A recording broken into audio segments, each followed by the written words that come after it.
വെളിപാട് 12:11. അവരാകട്ടെ കുഞ്ഞാടിൻ്റെ രക്തം കൊണ്ടും സാക്ഷ്യത്തിൻ്റെ വചനം കൊണ്ടും അവൻ്റെ മേൽ വിജയം നേടി.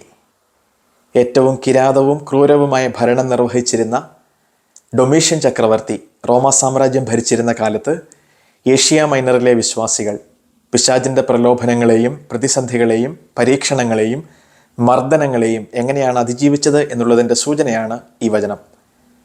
പുതിയ നിയമത്തിൽ സ്നാപക യോഹന്നാൻ ഈശോയെ പരിചയപ്പെടുത്തുന്നത് ലോകത്തിൻ്റെ പാപങ്ങൾ നീക്കുന്ന ദൈവത്തിൻ്റെ കുഞ്ഞാട് എന്നാണ്. പുതിയ നിയമത്തിലെ പെസഹ കുഞ്ഞാട് ഈശോയുടെ രക്തമാണ് എല്ലാ പാപങ്ങളിൽ നിന്നും നമ്മെ ശുദ്ധീകരിക്കുന്നത്. പിതാവായ ദൈവം നമുക്ക് നൽകിയ സാക്ഷ്യത്തിൻ്റെ വചനമാണ് ഈശോ. ഈശോ അരുളി ചെയ്ത വചനങ്ങളും ഈശോയെക്കുറിച്ച് അപ്പസ്തോലന്മാരും സുവിശേഷകന്മാരും എഴുതി വച്ചിട്ടുള്ള വചനങ്ങളുമാണ് സാക്ഷ്യത്തിൻ്റെ വചനം. കുഞ്ഞാടിൻ്റെ രക്തം കൊണ്ടും സാക്ഷ്യത്തിൻ്റെ വചനം കൊണ്ടും പാപത്തിൻ്റെയും പ്രലോഭനങ്ങളുടെയും മേൽ നമുക്ക് വിജയം വരിക്കാം. ആമേൻ.